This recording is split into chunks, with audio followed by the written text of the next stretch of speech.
गणतंत्र दिवस करीब है और इस दिन पूरी दुनिया हिंदुस्तान की ताकत और सांस्कृतिक विरासत की झलक देखती है। और आज़ादी के अमृत महोत्सव के कारण इस बार का गणतंत्र दिवस बहुत खास होने वाला है। और अगर हम आज गणतंत्र दिवस की खुशियां मना रहे हैं तो उसका श्रेय जाता है उन जवानों को जो विषम परिस्थितियों में सरहद की हिफाजत करते हैं। देखिए, बिल्कुल सही कहा नवजोत ने। दरअसल आज हम आपको लिए चलेंगे जम्मू कश्मीर के उन तमाम सरहदी इलाकों में जहां पर बर्फीले पहाड़ जवानों के अपार हौसले के आगे छोटे पड़ जाते हैं। माइनस तापमान रहता है यहाँ पर। ये जवान देश की रखवाली के 24 घंटे यहाँ पर डटे रहते हैं। आज हम आपको दिखाएंगे कैसे इतने मुश्किल हालात में बुलंद रहते हैं इन जवानों के हौसले।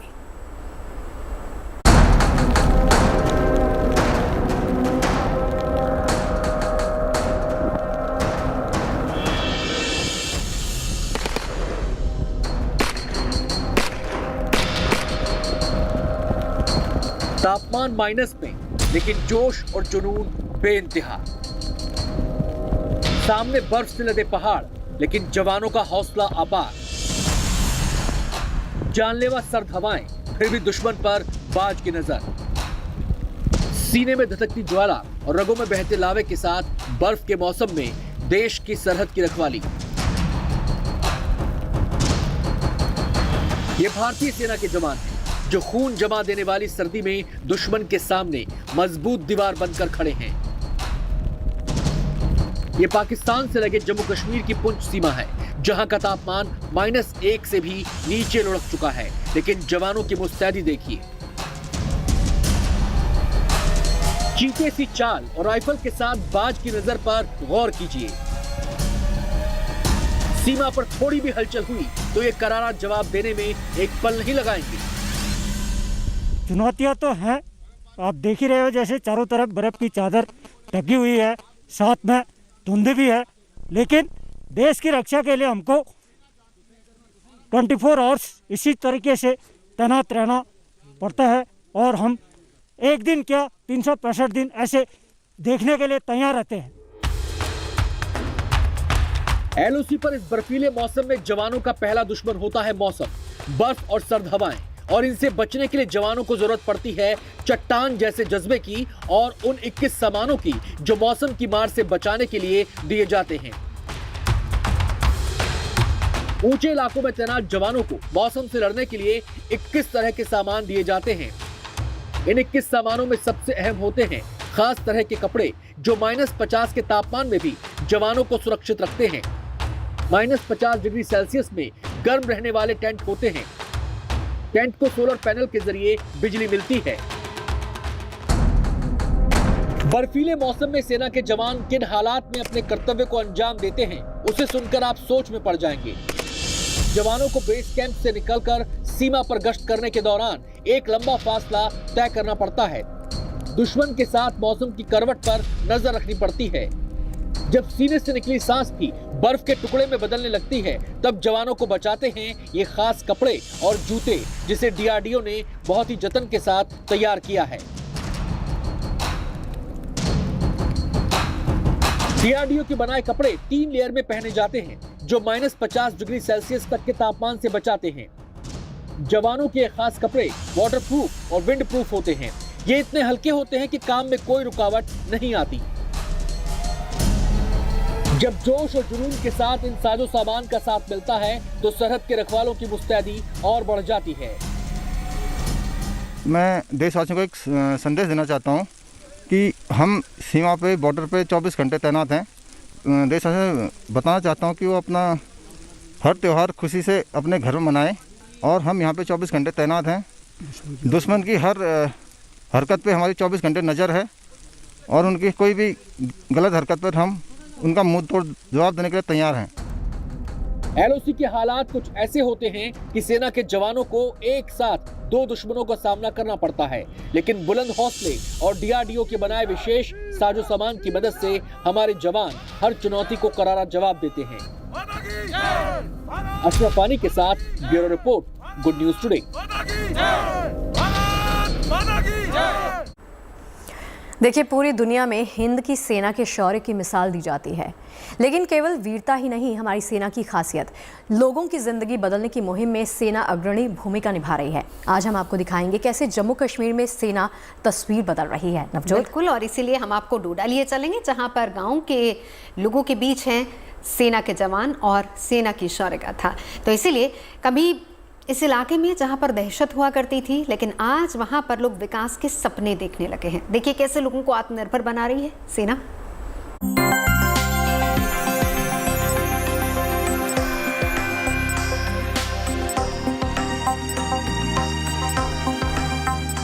ये तस्वीर बदलते कश्मीर की गवाह है। गांव वालों की ये मुस्कुराहट सबूत है कि सेना देश की रखवाली के साथ सरहद पर बसे गांव वालों की भी बखूबी देखभाल कर सकती है। ये डोडा का एक गांव है जो दूर दराज के इलाके में बसा है। पहले यहाँ आतंक की खेती होती थी। रोजगार के नाम पर युवाओं के हाथों में बंदूकें थमाई जाती थीं। फिर गांव का जिम्मा सेना ने संभाला और अब हालात के साथ गांव वालों और सेना के रिश्ते भी बदल गए हैं। सर, हमने ऐसे हालात देखे कि जब अगर कहीं सुनते थे फौज आ गई तो तब भी हम भाग जाते थे। मिलिटेंट आ गए तो तब तो खाना उनको देना ही देना था, नहीं देते थे तो फिर जान देनी थी। तो आज 1 साल से अमन की किरण नजर आई, जबकि फौज ने हमारे साथ हाथ मिलाया और यहाँ कुछ काम शुरू किए। बर्फ के मौसम के दौरान ये गांव घाटी से पूरी तरह कट जाता था, लेकिन आज इतनी बर्फ गिरने के बावजूद आवाजाही सामान्य दिनों की तरह है। अब तो इस गांव की दशा ही बदल गई है। बच्चों के पढ़ने के लिए गांव में ही स्कूल खुल गए हैं। लड़कियों को आत्मनिर्भर बनाने के लिए सिलाई केंद्र बने हैं। महिलाओं को आधुनिक खेती के गुर सिखाए जा रहे हैं। युवाओं को सेना में भर्ती के लिए ट्रेनिंग दी जा रही है। गांव वाले तो पहले से मेहनती थे, बस सेना ने थोड़ा हौसला दिया और अपने प्लान समझाए, फिर तस्वीर बदलती चली गई। हमें मशरूम की खेती करने को इंडियन आर्मी ने हमें दिए, हमें इनका शुक्रगुजार हैं। हमें बहुत से इससे फ़ायदे मिलते हैं। हमारे गांव को भी बहुत से लोगों को दिए हैं और अन्य गाँवों को भी दिए हैं। और इससे हम खेती करने को जब फसल आई और हमने उन्हें बेचे, कम से कम 30-40 केजी तक भी हमने बेचे उनके, और हमें थोड़ी सी इनकम भी आ गई। गांव के सिलाई केंद्र में लड़कियों का हुनर आकार ले रहा है। पहले इनका सारा वक्त खुद को आतंकियों से बचाने में गुजरता था। अब सिलाई कढ़ाई में दिन कब गुजर जाता है पता ही नहीं चलता। मेरे पास 8 बच्चे, मैं 8 बच्चों को सिखाती हूँ। Ladies A to Z, blouse, salwar kameez, palazzo, flare सब मैं सिखाती हूँ और ये बहुत अच्छे तरीके से काम कर रही है लड़कियाँ, क्योंकि इनको शौक़ तो बहुत ज़्यादा है काम करने का। सिखाने वाला कोई नहीं था, ना ही ऐसी सुविधाएं थी। इंडियन आर्मी ने हमें स्टिचिंग सेंटर दिया जिसकी वजह से इतनी सारी लड़कियाँ सीख रही है। डोडा का ये गांव तो एक बानगी भर है। जवानों ने सरहद पर बसे ऐसे ना जाने कितने गाँव से अंधियारा मिटाया है। गांव वाले आतंक से मुक्ति पाकर अब आत्मनिर्भर होने की राह पर निकल पड़े हैं। Bureau report, good news today. और बात भारत माँ के उस वीर सपूत की जिसकी शौर्य गाथा को देश कभी नहीं भुला पाएगा, जिसने देश की रक्षा के लिए अपने प्राणों की आहुति दे दी। हम बात कर रहे हैं परमवीर चक्र विजेता कैप्टन विक्रम बत्रा की। देखिए, कैप्टन विक्रम बत्रा करगिल युद्ध में शहीद हुए थे। उनकी विजय गाथा आज भी पूरा देश याद करता है। इस अमर जवान के सम्मान में आज पूरा देश नतमस्तक है और पालमपुर मिलिट्री स्टेशन में कैप्टन विक्रम बत्रा की प्रतिमा का अनावरण किया गया। आप भी देखिए। ये वो शख्सियत है जिसने वीरता की, शौर्य की अद्भुत मिसाल कायम की है। ये वो नायक है जो अदम्य साहस की वो दास्तां पीछे छोड़ गया है, जो युवाओं को, आने वाली नस्लों को राष्ट्र सेवा और देशभक्ति की प्रेरणा देती रहेगी। पालमपुर सैन्य स्टेशन पर परमवीर चक्र विजेता कैप्टन विक्रम बत्रा की प्रतिमा का अनावरण किया गया। इस दौरान जीओसी उत्तरी कमान लेफ्टिनेंट जनरल YK जोशी के अलावा कैप्टन विक्रम बत्रा के माता पिता, टीचर और बचपन के कुछ दोस्त भी मौजूद थे। जिस प्रकार से हमारी सेना ने प्रदर्शन किया है वीरता और शौर्य का, मैं समझता हूँ कि दुनिया में उसकी मिसाल नहीं है। हमें बड़ा गर्व महसूस हो रहा है। पालमपुर सैन्य स्टेशन से कैप्टन विक्रम बत्रा का गहरा रिश्ता रहा है। यही कैप्टन बत्रा का बचपन बीता और उनके जुनून और संघर्ष की कई दास्तां यहाँ से जुड़ी हैं। यहाँ पर रोज़ जब ये ऑलिव ग्रीन कलर में फौज को देखते थे, फौज की गाड़ियों को देखते थे, तो वो बहुत प्रेरित होते थे और उन्होंने तभी ये डिसाइड कर लिया था कि मैं कमीशन लूँगा। उनको जो एक आर्मी की डिसिप्लिन लाइफ है उससे बहुत प्रभावित थे वो। सब कुछ फोटोग्राफ्स वगैरह इस ऑडिटोरियम में थे, लेकिन थोड़ी सी कमी ज़रूर खलती थी, वो ये कि विक्रम बत्रा का यहाँ पर बस्ट भी होना चाहिए। तो वो इन सभी के प्रयास से आज इसका अनावरण हुआ और बस्ट लगाया गया, जिसकी हमें बहुत ही खुशी है। करगिल के इस हीरो का दिल देश के लिए धड़कता रहा और ये महानायक साहस, बलिदान और शौर्य की एक के बाद एक मिसाल गढ़ता गया और आखिरी वक्त तक कहता रहा कि दिल मांगे मोह। जाहिर है अदम्य साहस और वीरता की जो विरासत कैप्टन विक्रम बत्रा पीछे छोड़कर गए हैं वो भारतीय सेना के पराक्रम की प्रतीक है और देश के युवाओं पर इसे आगे ले जाने की जिम्मेदारी है। Bureau report, good news today. Captain Vikram Batra की जांबाजी की कहानी देश कभी नहीं भुला पाएगा, जिन्हें पूरी दुनिया हिंदुस्तान के शेर के नाम से जानती है। आज उनकी पूरी शौर्य गाथा हम आपको दिखाएंगे, उनकी जिंदगी का पूरा सफरनामा हम आपके सामने रखेंगे। तो देखना ना भूलेगा शाम 6 बजे GNT स्पेशल में मेरे सहयोगी अनंत भट्ट के साथ। और चलिए अब बात कर लेते हैं मुंबई की लोकल यानी लाइफलाइन की। मुंबई में रेलवे स्टेशन ट्रेनों की सुरक्षा को लेकर और भी एडवांस और हाईटेक कैसे किया जा रहा है उसकी तस्वीर आपके सामने रखेंगे। ये प्लान दरअसल खासतौर से उन रेलवे जोन्स के लिए तैयार किया जा रहा है जहां पर बड़ी संख्या में महिलाएं यात्रा करती हैं। बिल्कुल, और इस प्लान के तहत मुंबई सेंट्रल रेलवे ने अगले साल तक सभी स्टेशंस और लोकल ट्रेन के सभी महिला कंपार्टमेंट्स में CCTV लगाने की तैयारी शुरू कर दी। जाहिर सी बात है रेलवे का ये प्लान महिला यात्रियों की सुरक्षा के मद्देनजर बहुत अहम है।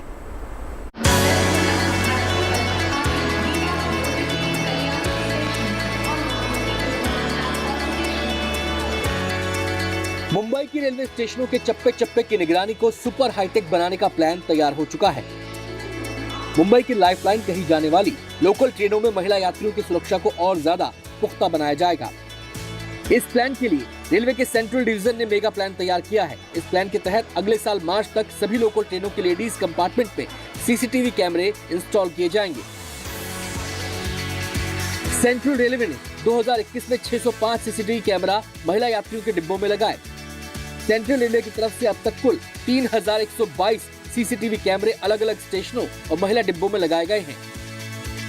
पूरे देश में महिला सुरक्षा का मुद्दा सबसे महत्वपूर्ण मुद्दा है। ऐसे में अगर हम मुंबई समेत महाराष्ट्र की बात करें तो महिला सुरक्षा को लेकर चिंता बढ़ती जा रही है। ऐसे में अब सेंट्रल रेलवे ने एक पहल शुरू की है जहां पर स्टेशनों पर भी ऐसी कई घटनाएं होती हैं जहां पर महिलाओं पर चीजें की जाती हैं या उनके साथ दुष्कर्म किए जाते हैं या उनके साथ कोई हादसा होता है। ऐसे में लोकल ट्रेनों को और स्टेशनों को और भी सेफ बनाने के लिए सेंट्रल रेलवे ने पहल शुरू की है। लगातार रेलवे कोचेज हो या रेलवे स्टेशन हो वहां पर CCTV कैमरा जो है फिट किया गया है। और अगर हम बात करें तो तकरीबन पहले कम CCTVs थे और अब की बात करें तो 3000 से ज्यादा CCTV जो है फिट किए गए हैं। ज्यादा से ज्यादा सेंट्रल रेलवे की यही कोशिश है कि लोगों को और महिलाओं को सेफ रखा जाए और उसी के लिए CCTV जो है वो लगाए जा रहे हैं। CCTV कैमरों में कैद होने वाली हर तस्वीरों की मॉनिटरिंग के लिए कंट्रोल रूम में 24 घंटे निगरानी होती है। इस कंट्रोल रूम में रेलवे का सुरक्षा महकमा मुस्तैद रहता है। RPF के जवान 24 घंटे महिला डिब्बों और स्टेशन में होने वाली बारीक से बारीक हलचल पर पैनी नजर बनाए रहते हैं। सेंट्रल रेलवे के अफसरों का कहना है कि बीते साल स्मार्ट सहेली अभियान की शुरुआत हुई थी ताकि लोकल ट्रेनों में सफर करने वाली महिलाओं को किसी भी तरह की परेशानी का सामना न करना पड़े। जो लोकल ट्रेनें हैं उसमें भी हमने स्मार्ट सहेली करके एक कैंपेनिंग जो है शुरू की है। इसमें हमने अलग अलग व्हाट्सएप ग्रुप्स बनाए हैं। इसमें हमने रेलवे प्रोटेक्शन फोर्स की जो हमारे कांस्टेबल महिलाएं हैं वो उसमें मेंटोर रखी है और तुरंत अगर किसी को कुछ बात करनी है या कोई समस्या जो है शेयर करनी है तो इस व्हाट्सएप ग्रुप के ज़रिए कोई भी यात्री जो है महिला यात्री अपनी समस्या शेयर कर सकते हैं। रेलवे की इस मुहिम की महिला यात्रियों ने सराहना की है। अच्छी बात है ना, लोगों को पता चलेगा। अगर कोई प्रॉब्लम है तो उससे पता चल सकता है कि सामने वाले ने कुछ किया है या किसी के साथ कोई प्रॉब्लम हो रही है। ये तो अच्छी बात है, मतलब जो भी क्राइम्स हो रहे हैं हम ऑन द स्पॉट को डिटेक्ट कर सकते हैं। तो महिला कैसे ना भी ट्रैवल इजीली कर पाएगी कोई भी टाइम पे। तो बहुत अच्छा गवर्नमेंट जो भी लिया है, जो भी एक्शन बहुत अच्छा लिया है। महिला यात्रियों को कहना है कि देर रात के सफर के दौरान उन्हें अब किसी भी परेशानी का सामना नहीं करना पड़ेगा।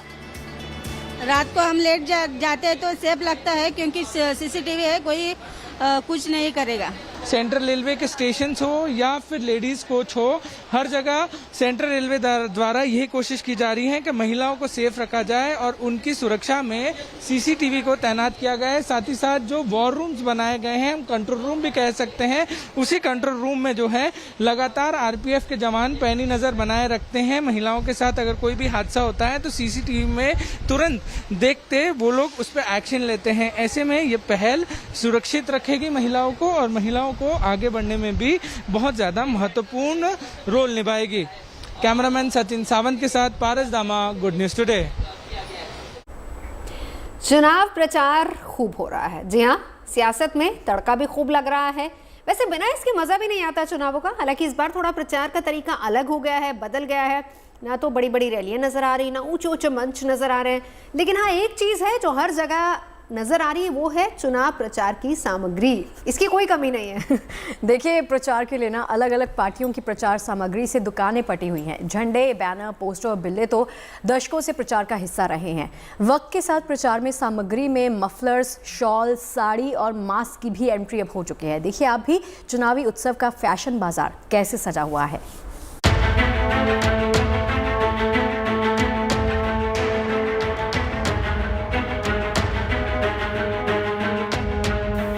चुनाव की तारीखों की घोषणा के साथ ही सियासी सरगर्मियां बढ़ गई हैं और सियासत के इस संग्राम में रंग भरने का काम करती है प्रचार सामग्री।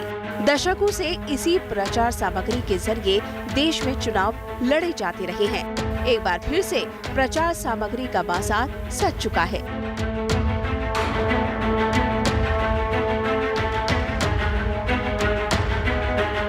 हर पार्टी के प्रचार का सामान इस बाजार में आपको मिल जाएगा। सत्ताधारी बीजेपी हो या सत्ता में आने के लिए एड़ी चोटी का जोर लगाने वाली समाजवादी पार्टी, प्रचार सामग्री प्रचुर मात्रा में मौजूद है।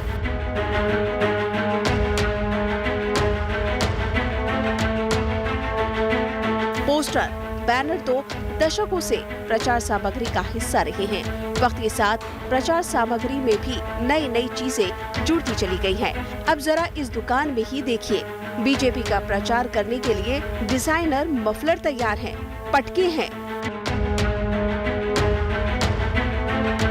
पेन और चाबी के छल्ले भी आपको यहाँ मिल जाएंगे। झंडे, छाते और बिल्ले भी भरपूर मात्रा में मौजूद हैं। लहराने के लिए बड़े झंडे हैं तो गाड़ी पर लगाने के लिए छोटे झंडे भी मौजूद हैं।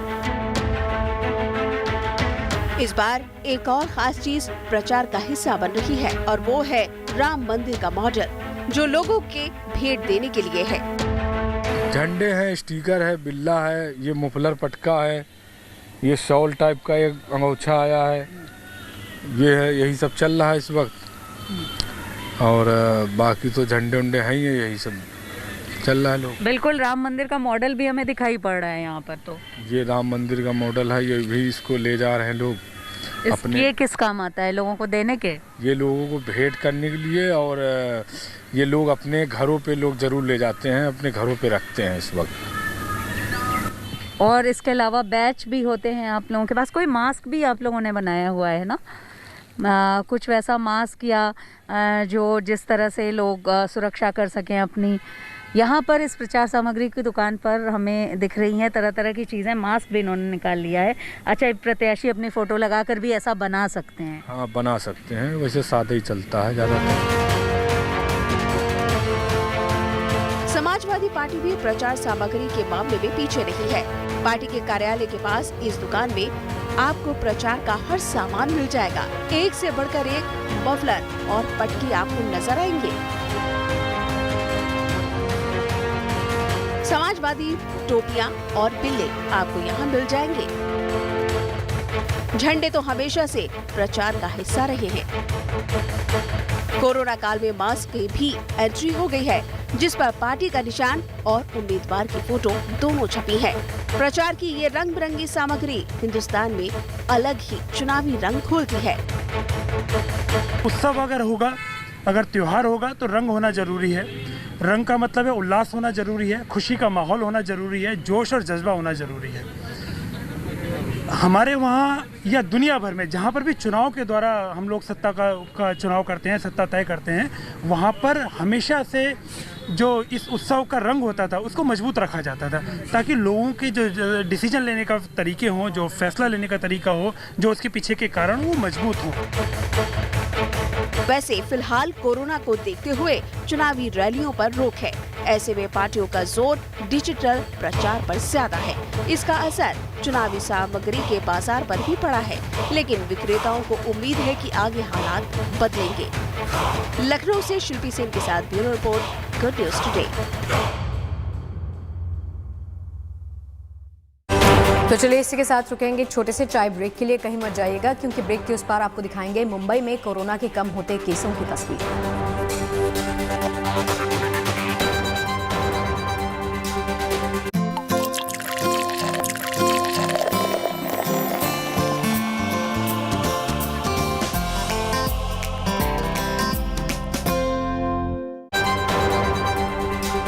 ब्रेक के बाद स्वागत है आप सभी का। चलिए आपको लिए चलती हूँ मेरे शहर मुंबई में। क्यों ਤੁਹਾਡਾ ਸ਼ਹਿਰ ਤੇ ਪੰਜਾਬ नहीं ਹੁੰਦਾ सी? साਡਾ शहर पंजाब कदों बदल गया? अरे मैं रही हूँ थे तो ये मेरा शहर हुआ। देखिए माया नगरी में ना कोरोना के नए संक्रमितों की संख्या लगातार कम होने लग गई है। बॉम्बे हाईकोर्ट में दाखिल अपने जवाब में बीएमसी ने कहा है कि मुंबई में कोरोना पूरी तरह से काबू में आ गया है, जो गुड न्यूज़ है। बिल्कुल, और इसकी पुष्टि के लिए बीएमसी ने जनवरी की शुरुआत से 15 जनवरी तक के कोरोना के आंकड़ों को पेश किया है। और ये रिपोर्ट देखिए, आप भी समझ जाएंगे कि आंकड़े किस हद तक कम हो रहे हैं।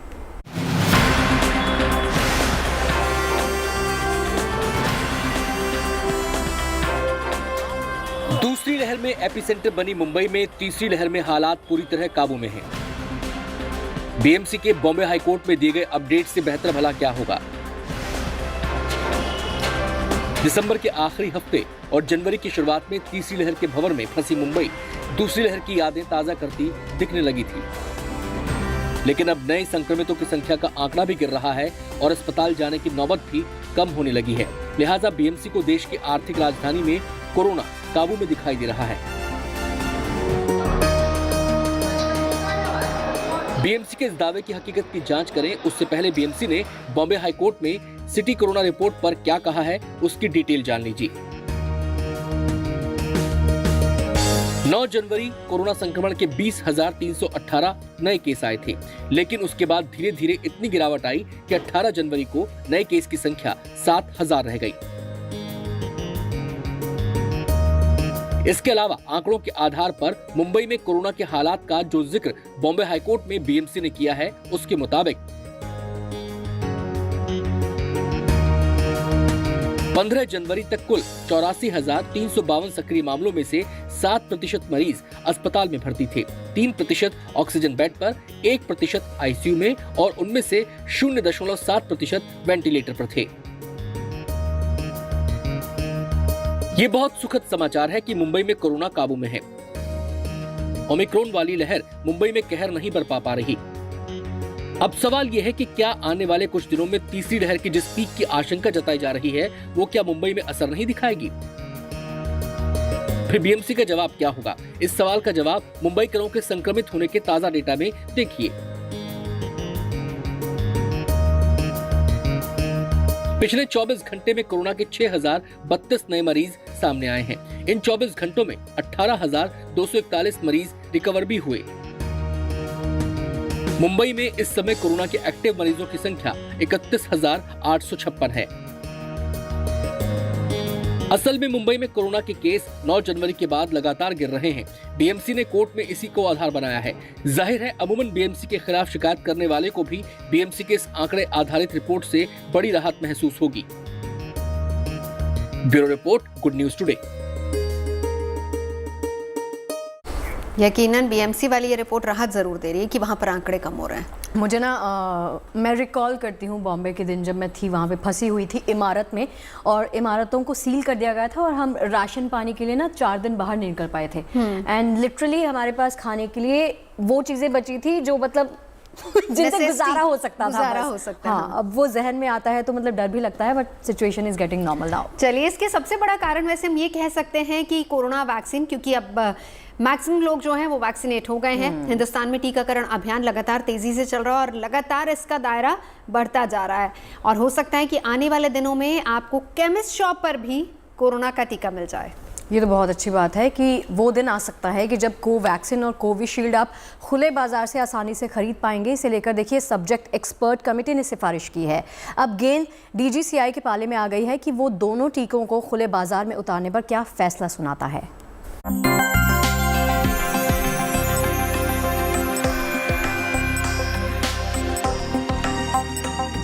कोरोना महामारी के खिलाफ देश में इस्तेमाल 2 वैक्सीन अब खुले बाजार में मिलेंगी।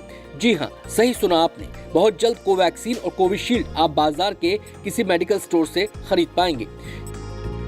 केंद्रीय औषधि मानक नियंत्रण संगठन यानी CDSCO की सब्जेक्ट एक्सपर्ट कमेटी यानी SEC ने कोवैक्सीन और कोविशील्ड को खुले बाजार में बेचने की सिफारिश की है। मतलब वैक्सीन को बिना किसी शर्त के इस्तेमाल किया जा सकेगा। अभी देश में इन टीकों के आपात इस्तेमाल की मंजूरी है। भारत के औषधि महानियंत्रक यानी DGCI अब दोनों टीकों को खुले बाजार में बेचने की सिफारिश का मूल्यांकन करेंगे और अपना फैसला देंगे। लेकिन सवाल है, इन दोनों वैक्सीन को बाजार में बेचा कैसे जाएगा? इसके लिए क्या गाइडलाइंस तय होगी? सूत्रों के मुताबिक कोविन पर रजिस्ट्रेशन कराने के बाद क्लिनिक और अस्पतालों में आसानी से वैक्सीन उपलब्ध हो जाएगी, लेकिन बेचते वक्त अस्पताल प्रशासन को खरीदने वाले की कोविन पर पूरी डिटेल दर्ज करनी होगी। खुले बाजार में इन दोनों वैक्सीन की कीमत क्या होगी, ये फिलहाल बता पाना मुश्किल है, लेकिन इसमें कोई दो राय नहीं कि सीरम इंस्टीट्यूट की कोविशील्ड और भारत बायोटेक की कोवैक्सीन ने हिंदुस्तान में वैक्सीनेशन का इतिहास लिख दिया है। भारत में जिन वैक्सीन को सबसे ज्यादा प्रयोग में लाया जा रहा है, उसमें कोविशील्ड सबसे ऊपर है। इस वैक्सीन को कोरोना वायरस के खिलाफ 65 से 70% तक कारगर पाया गया है। वहीं 100% देसी कोवैक्सीन कोरोना वायरस के खिलाफ 77.8% असरदार साबित हुई है। अब देखना यह है कि DGCI कब तक दोनों वैक्सीन को खुले बाजार में उतारने की इजाजत देता है। Bureau report, good news today. चलिए, अब आपको कर्नाटक की कुलबर्गी लिए चलते हैं और मिलवाते हैं कि डॉक्टर साहब से, जिनके सेवा भाव ने उनके नाम का डंका पूरे इलाके में बचा दिया। कोरोना काल में तो उन्होंने कमाल ही कर दिया था। दरअसल डॉक्टर साहब ने लोगों को टीके का सुरक्षा कवच देने की ठानी और लग गए अपने मिशन पर। अब तक वो 15,000 लोगों को मुफ्त में टीका लगवा चुके हैं, और इतना ही नहीं, अपनी 2 दशक से ज्यादा की प्रैक्टिस में उन्होंने गरीबों को मुफ्त में इलाज दिया है।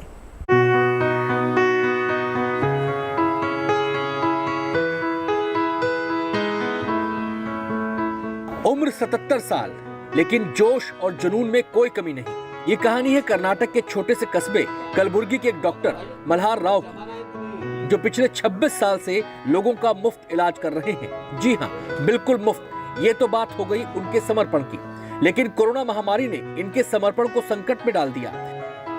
इलाके के लोगों को बड़े पैमाने पर वैक्सीन की जरूरत थी, तब 77 साल के चिकित्सक उठे, खुद को तैयार किया और लग गए लोगों को टीका लगाने में। आज ये 15,000 से ज्यादा लोगों को फ्री में कोरोना वैक्सीन लगा चुके हैं। DHO ने हमारे को परमिशन दे दिया वैक्सीनेशन करने के लिए। ये एक बड़ी सेवा मैं करना चाहता था, उस वजह से जो है ना इधर वैक्सीन मैं अभी तक करीबन 15,000 से ज़्यादा खुद वैक्सीन दिया हूँ। जो लोग डरते हैं उनको जो है कि मैंने खुद जो है ना उनको समझा के उसको जो है ना वैक्सीन देने का काम कर रहा हूँ। डिस्पेंसरी के सामने लगी कतार बताती है कि इस डॉक्टर के इलाज पर लोगों को कितना भरोसा है। आम बीमारियों का इलाज करते करते अब ये कोरोना के नियंत्रण में भी माहिर हो चुके हैं। जब कोरोना का खतरा बच्चों पर गहराया तो ये अपना बैग लेकर टीका लगाने स्कूलों में घुस गए। स्कूल में जब देने का जो आ गया, तब जो है ना इंडिविजुअली मैंने स्कूल को जाके बच्चों को जो है ना ये वैक्सीन देना चालू कर दिया। इस वजह से ये हमारा हॉस्पिटल जो है ना ये वैक्सीनेशन सेंटर का जो है ना बहुत अच्छा चल रहा है। डॉक्टर मल्हार पूरे कलबुर्गी में 10 रुपए के डॉक्टर के नाम से मशहूर हैं। ये फीस के तौर पर केवल 10 रुपए लेते हैं, वो भी अस्पताल का किराया और स्टाफ का वेतन देने के लिए। कई लोगों ने फीस बढ़ाने की सलाह दी, लेकिन इन्होंने सिरे से खारिज कर दिया। आज ये एक दिन में 100 मरीज देखते हैं और दिन के 1000 रुपए कमाने से ही संतुष्ट हैं। यहाँ पर डॉक्टर तो 10 रुपये डॉक्टर बोलकर फेमस है, क्यों बोले तो 10 रुपये से ज़्यादा फीस लेते भी नहीं। आजकल हम कहीं से भी एमडी डॉक्टर के पास गए तो मिनिमम चार्जेस उनका कंसल्टेंसी 500 रुपीज़ है, और आगे के मेडिकल टेस्ट वो टेस्ट ये सब बोलकर 10,000 20,000 से ज़्यादा बिल हो जाता है कि हमको सेटिस्फैक्ट्री ट्रीटमेंट भी नहीं मिलता। पर यहाँ डॉक्टर साहब के पास आ गए तो हमारा सिर्फ 10 रुपये में काम हो जाता। सालों बीत चुके हैं, हजारों मरीजों को देख चुके हैं, लेकिन डॉक्टर मल्हार आज भी उसी रफ्तार से काम करते हैं मानो ये उनका पहला दिन हो। हकीकत यही है कि महामारी के इस दौर में डॉक्टर मल्हार और इनके जैसे लोग आम लोगों के लिए रहनुमा बनकर सामने आते हैं। Bureau report, good news today.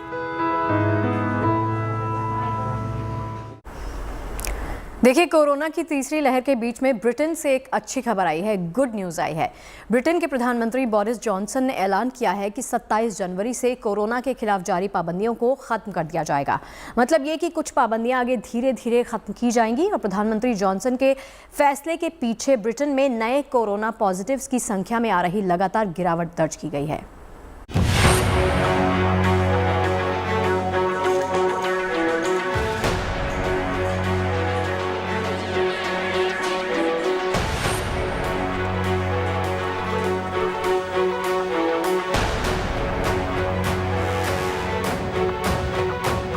Omicron से जूझती दुनिया को ब्रिटेन के फैसले ने उम्मीद की नई किरण दी है।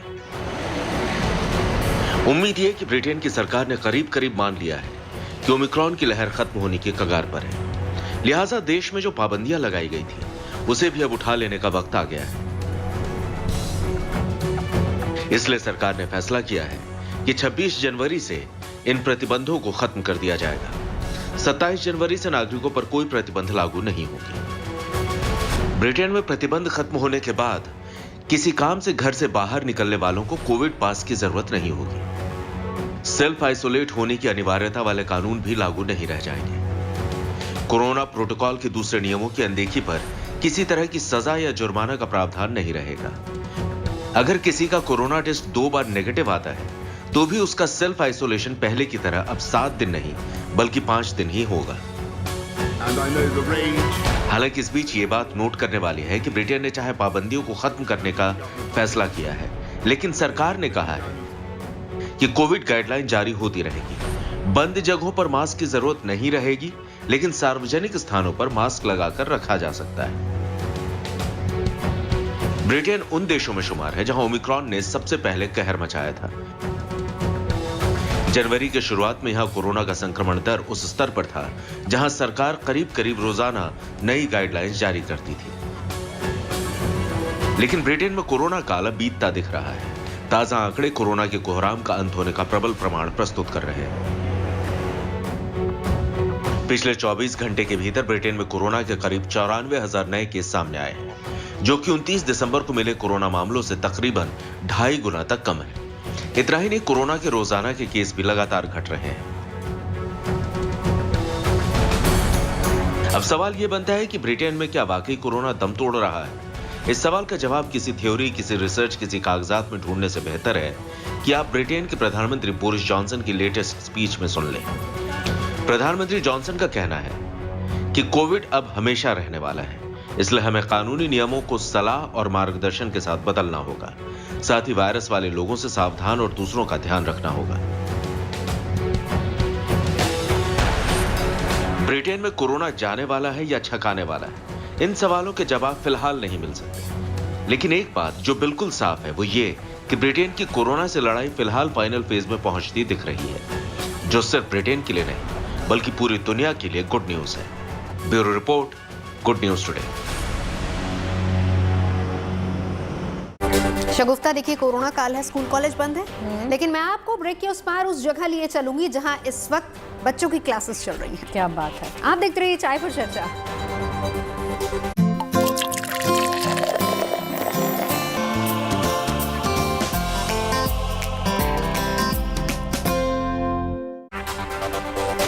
और चलिए अब बात करते हैं शिक्षकों के जज्बे की। कहते हैं शिक्षक एक मोमबत्ती है जो खुद जलकर पूरे जहां को रोशन करता है। क्या बात है।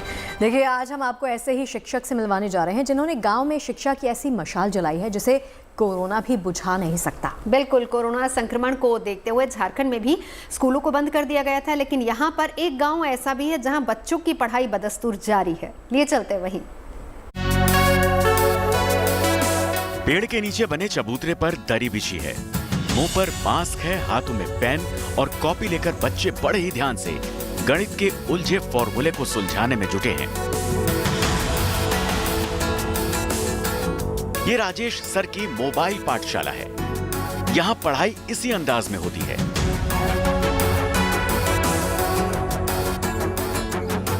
राजेश सर की ये पाठशाला हर दिन सुबह 9:30 बजे से दोपहर 12:30 बजे तक चलती है। राजेश कुमार बताते हैं कि लॉकडाउन के दौरान बच्चों को ऑनलाइन पढ़ाया करते थे, लेकिन नेटवर्क प्रॉब्लम और गरीब बच्चों के पास स्मार्टफोन न होने की वजह से इसका फायदा ज्यादा छात्रों को नहीं मिल सका। इसके बाद उनके मन में सवाल उठा कि अगर बच्चों के स्कूल आने पर पाबंदी है तो क्यों न स्कूल को ही बच्चों तक पहुंचा दिया जाए। वेव आया तो हमने देखा कि जब हम YouTube में मैंने काफी वीडियोस बनाए हैं और जब उनको मैं भेजता था बच्चों के पास तो मैं देख रहा था कि बहुत कम बच्चे उसका लाभ ले पा रहे थे, क्योंकि कई कारण हो गए। यहाँ तो ज्यादातर गरीब बच्चे हैं, उनके पास अच्छा एंड्रॉयड मोबाइल नहीं है, रिचार्ज करने के पैसे नहीं है।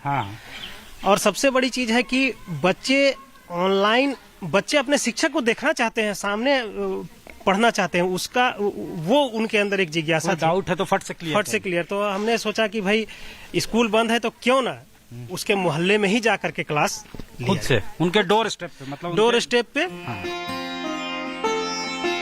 अपनी कार से मोबाइल पाठशाला के जरिए शिक्षा की अलग जगा रहे राजेश कुमार तेतरी मध्य विद्यालय में सहायक शिक्षक हैं। कभी कटहल के पेड़ के नीचे तो कभी बरगद के पेड़ के नीचे, कभी इस गांव में तो कभी उस गांव में राजेश सर की क्लास यूं ही सज जाती है। इस मोबाइल पाठशाला के जरिए राजेश कुमार कार में ही बच्चों के बैठने के लिए दरी, बच्चों के लिए मास्क, सैनिटाइजर और व्हाइट बोर्ड लेकर चलते हैं। पूरा स्कूल है, गाड़ी में ही पूरा स्कूल है। इसी से वो स्कूल आते हैं। स्कूल आने के बाद ये उनके स्कूल में, उनके गाड़ी में ये तमाम चीज़ें जो स्कूल चलाने के लिए आवश्यक है, जैसे ये आपको दिखाएं, ये ब्लैक बोर्ड जिस पे पढ़ाई हो रही है, ये देखिए अभी जो है अलजेब्रा पढ़ाई हो रही है। यहाँ पे एक बोर्ड लेके वो चलते हैं अपने गाड़ी के अंदर। इसके अलावा दरी है, दरी के अलावा आपको दिखाएं, ये जो दरी जिस पर बच्चे बैठे हुए हैं आपको दिखाते हैं। यहाँ देखिए इस तरफ हमारे बच्चे जो पढ़ाई कर रहे हैं, ये दरी भी इनके गाड़ी में ही रहता है। ये एक्सेसरीज उनके साथ रहता है, साथ ही साथ वो लेकर चलते हैं ये सैनिटाइजर। मास्क जितने बच्चे हैं अगर वो मास्क लाना भूल जाए तो ये देखिए मास्क भी वो लेकर आते हैं। राजेश कुमार की इस पाठशाला में हर दिन 50 से 100 तक की संख्या में बच्चे हाजिरी लगाते हैं। छात्र और उनके अभिभावक इस बात से खुश हैं कि कोरोना के कारण उनकी पढ़ाई नहीं थमी। बच्चे जो ये आप पढ़ रहे हैं, इस तरह से पढ़ रहे थे, ज्यादा अच्छा है ना कि ऑनलाइन वाला ज्यादा अच्छा? ये वाला अच्छा है, ज्यादा समझ में आता है जी। ऑनलाइन में क्या है, जो बच्चा पढ़ रहा है तो थोड़ी पता चलता है, हम लोग को समझ में नहीं आता है। और ऐसा में समझ में आता है, बच्चा लोग सामने सर लोग रहते हैं, थोड़ा कुछ ध्यान रहता है पढ़ाई में, तो सामने सर रहते हैं, इसलिए अच्छा लगता है पढ़ने में भी, अच्छा लगता है। ऑनलाइन अपने से पढ़ा रहे हैं। हाँ, ऑनलाइन हुआ है, लेकिन ऑनलाइन होने के बावजूद भी राजेश सर, सुरेंद्र जी हैं और ये लोग जो हैं सो मतलब बराबर आके गांव-गांव में घूम के बेचारे लोग पढ़ाते हैं। राजेश कुमार ने ये साबित किया है कि मन में अगर कुछ कर गुजरने की चाहत हो तो फिर पढ़ने के लिए क्लासरूम या बेंच की जरूरत नहीं पड़ती। मन की चाह पेड़ के नीचे या सड़क पर बैठकर भी पूरी की जा सकती है। राजेश कुमार के इस नेक काम में तेतरी राजकीय मध्य विद्यालय के दूसरे शिक्षक भी उनकी मदद करते हैं। सरकारी स्कूल और उनके शिक्षकों को लेकर समाज में खराब छवि बनी हुई है। ऐसे में राजेश कुमार और उनके साथी न सिर्फ इस छवि को बदल रहे हैं, बल्कि इन नौनिहालों का भविष्य भी सुधार रहे हैं। Satyajit Kumar, Ranchi, good news today. चलिए अब रुक करते हैं असम के काजीरंगा नेशनल पार्क का, जहां हिरणों और परिंदों की गणना का काम किया जा रहा है। बाढ़ और विषम हालात की वजह से यहां हिरणों की तादाद में थोड़ी कमी ज़रूर नज़र आई है, लेकिन अच्छी बात यह है कि परिंदों की तादाद में इजाफा हुआ है। ये खूबसूरत नज़ारा है असम के काजीरंगा नेशनल पार्क का, जहां हिरणों की गिनती का काम चल रहा है। यूं तो यहाँ ये खूबसूरत जंगल राइनो यानी एक सींग वाले गेंडे के लिए दुनिया भर में खास पहचान रखता है, लेकिन यहाँ का प्राकृतिक सौंदर्य और विविधता बेमिसाल है। यहाँ दुर्लभ परिंदों और जानवरों की भरमार है। यहाँ की वनस्पति और आबोहवा इसे इन जीवों और परिंदों के लिए बेहद माकूल और खूबसूरत आशियाना बनाती है। पार्क प्रशासन फिलहाल इस कुदरती संपदा का हिसाब किताब करने में जुटा है। यहाँ परिंदों और हिरणों की तादाद आंकी जा रही है। इस गणना के मुताबिक यहाँ कुल 868 हिरण हैं, जिनमें से 173 नर और 557 मादा वयस्क हिरण हैं, जबकि 138 शावक हैं। हालांकि इनकी तादाद में कमी आई है। साल 2018 में यहाँ हिरणों की तादाद 907 आंकी गई थी। पार्क प्रशासन का मानना है कि 2019 और 2020 में आई बाढ़ की वजह से ये कमी आई है। खास बात यह है कि काजीरंगा नेशनल पार्क में परिंदों की अच्छी खासी तादाद है। काजीरंगा टाइगर रिजर्व में 21 से 27 दिसंबर के बीच वेटलैंड बर्ड्स की गणना का काम किया गया। यहाँ 126 प्रजाति के 66,000 से ज्यादा परिंदे मौजूद हैं। इनमें सबसे ज्यादा 15,552 Heidi ड्रूज, 9,493 northern Pintail, 5,631 common teal और 2,236 दुर्लभ पेरिगिनस डक मौजूद हैं। परिंदों और हिरणों की गणना के काम में 29 एक्सपर्ट्स और 112 वन्य कर्मियों को लगाया गया है।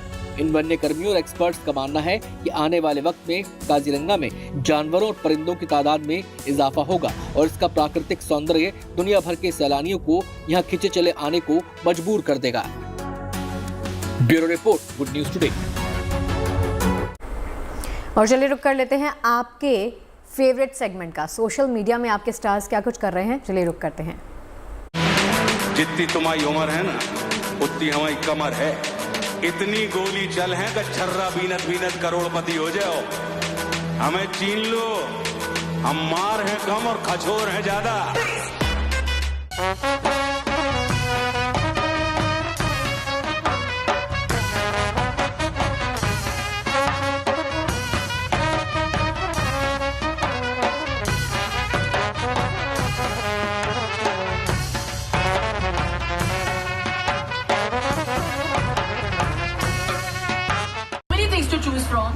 I'm having golgappe here.